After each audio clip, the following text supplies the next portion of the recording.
Welcome back, guys. Crimson Knuckles here, and today I wanted to do a video on destroyer basics in this game.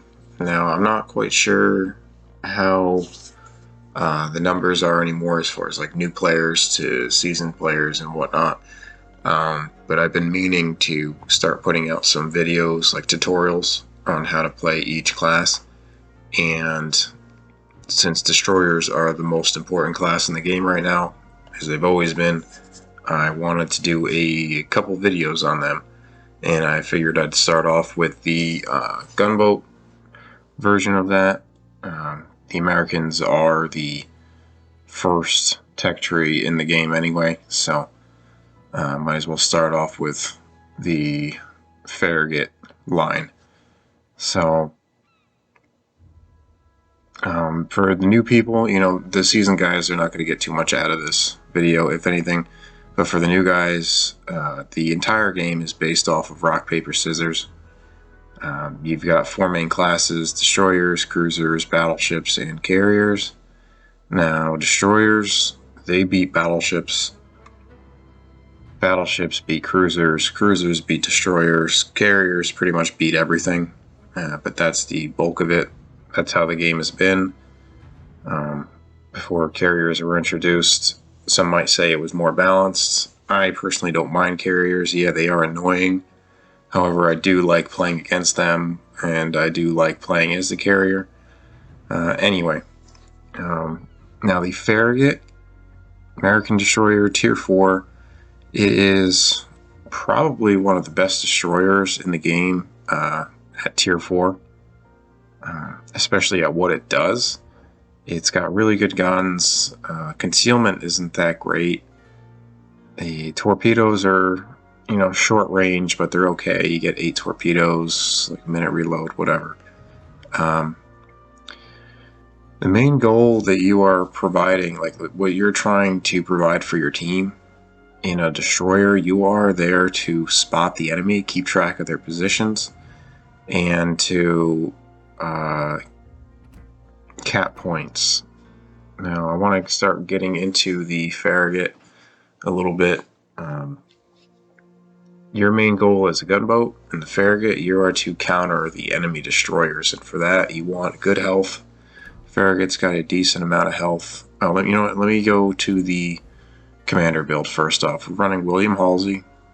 Now, his main perk is increased AP shell damage. That doesn't really matter too much.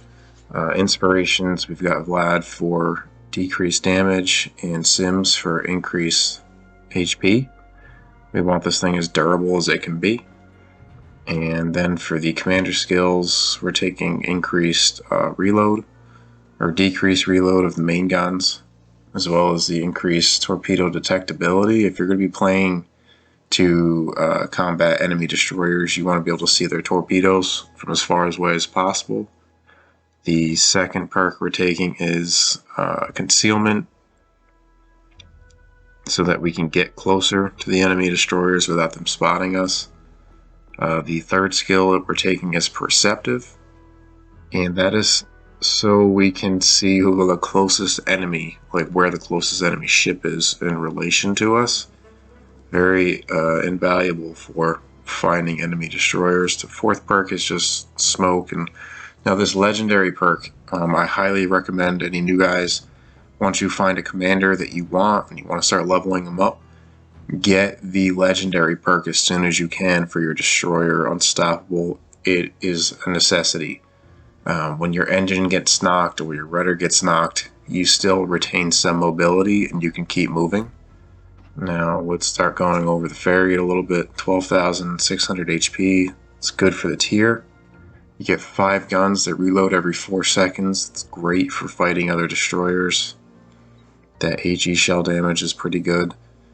Torpedoes, you get 2 racks of 4. They reload every 90 seconds roughly. Decent damage. 5.5 kilometer range is not great, but they work well when you can use them. The AA actually works better than the game says it does. At least I feel like it does. It's more likely to take out enemy planes than you think. Ship is super quick, 37 knots, and very maneuverable. And there's your concealment at the top is 5.5. Now that is not good at all for the tier. You can change it as you want. If you want the inspiration, increase concealment in your inspirations, but this build works for me.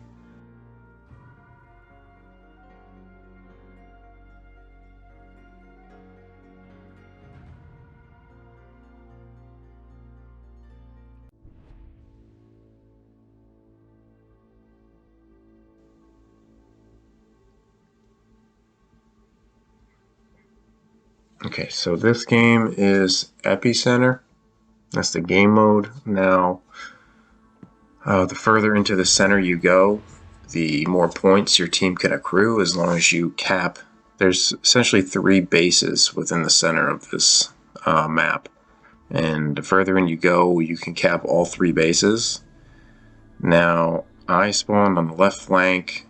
There are 3 destroyers per team, 1 on each of the 3 starting areas. Now, I would push in if I was in the middle spawn. However, since I'm on the side, and I have a battleship and a cruiser with me, I am going to stay to my side. Like, I'll stay, to the inside of this, or the outside of this little epicenter ring right in front of me, that white line. But I want to protect my battleship from enemy destroyers. And I can also make a pinch point here behind the island. If anybody were to push in, I can torpedo them with my shorter range torpedoes. Much more effective at short range. They're only short range, but the closer you are, the better. Now here, since I'm a gunboat, and I can make use of, my guns make a lot better or a lot more effective, I can actually lob over this island. I can get my shells up and over while my team is doing the spotting for me. Now you notice I get spotted here. That means that somebody's within my gun firing range. You can see in the upper left corner by the mini-map there's a little blue eye, and it has 2 kilometers next to it, sometimes 2.3. Now that changes. I'm in a smoke screen right now. Got a long-range smoke screen, and I can shoot from within the smoke screen without being detected. And notice I'm changing my targets. When their enemy destroyers pop up, those are who I'm focusing. That's my main job. Protect the team from the enemy destroyers. I've got a lot of quick firing guns. It's easier for me to do damage to them. I can do more effective damage to them. It's just better than the battleships. They have a 30-second reload, and some of the cruisers are great at shooting enemy destroyers, but not all of them do it. And since I am in a gun destroyer, I'm going to make use of them taking out the enemy destroyers. Now notice there's no more destroyers for me to shoot at. I'm focusing my target back to this Kaiser battleship that's pushing in. I could launch 1 rack here, but I don't need to just yet because he was changing course. The Minikaze pops back up. We're going to take 1 shot to finish him off, and now we can focus back on the Kaiser.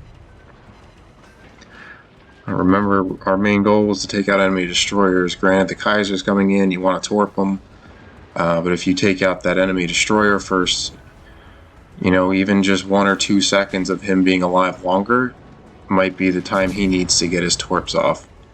So the sooner he dies, the better. Now the Kaiser pushed in. I was about to be spotted within my smoke, so that's when I chose to launch the torps. He kept coming. Remember, the closer he gets, the better. If you're in a smoke screen and he's sailing right to you, you have, pretty much all the time in the world. Now I'm going to do the same thing with this Cavor. I am going to be able to get some shots over this island while he's being spotted. Very minimal risk to me taking damage if somebody else is doing the spotting. We're starting to pull away here as far as the wind goes. They only have 1 destroyer left. I'm also the only destroyer left on our team. But I don't even At this point, I don't know where the enemy destroyer is, and I want to pressure this Kavor because he's pretty well dug in. And if I sail across the map with my poor concealment, I do risk being caught out in the open by the enemy carrier. So I'm kind of putting some faith in my team to not get torpedoed by the enemy destroyer. Here is a little bit of a mistake. I get a little greedy, and you're going to see why that's a mistake. I'm going to pay for it. This is an Italian battleship. Their secondaries are really strong. I knew I was going to get hammered here, but I did want to try and get the torp strike off, force him to do something. I get a decent hit on him, but look, I lost half of my health because I was being greedy. If this was not towards the end of the game, this would be a massive mistake. Could potentially cost your team the game, especially since I am the only destroyer left at this time. So you got to be thinking about what's best for the team overall. The more health you can preserve over the course of the game, you never know when you're going to need it later. But yeah, so the game's pretty much coming to an end. There's only 4 ships left on their side versus 7 on ours. And I am going to keep putting pressure on this Monte Caccioli as well as pushing into the enemy carrier. But I am still sticking in the epicenter.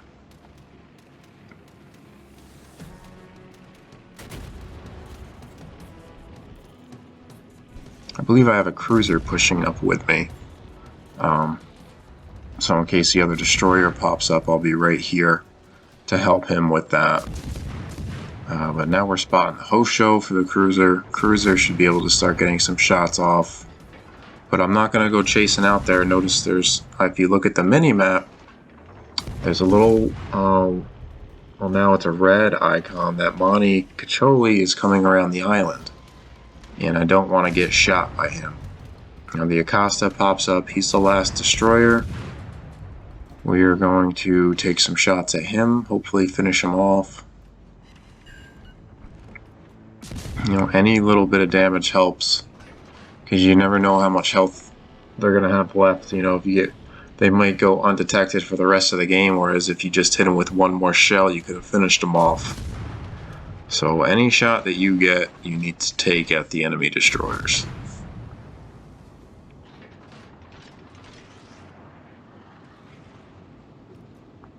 Now here we're pushing back into the center of the epicenter. The Acosta was spotted, and we don't want him to cap, because the main goal in this game is to capture the epicenter. Granted, it's highly unlikely that the Acosta would be able to cap this and win the game anyway, since it's just him and the carriers being targeted by our cruiser. However, you know, he's pretty much free game. He's one shot. You can end the game very quickly just charging in against him. And there he is. He gets spotted. We take the shot, and that is the game. So this might not have been the best game to show you guys the destroyer basics. However, I do think it captures the essentials. It shows you targeting priority. Being a gunboat, you are focusing enemy destroyers, and then you are focusing enemy cruisers or battleships, whatever is more of a threat to your team at any given time. We were focusing the destroyers, and then we switched over to the Kaiser that was pushing in super close to our cruiser and ourselves, so we killed him to protect ourselves. I hope you guys enjoyed watching this. There's going to be more videos to come, more tutorials. I already have a video lined up for the Japanese line and how to play them. So I hope you guys enjoyed watching. Hit like, subscribe,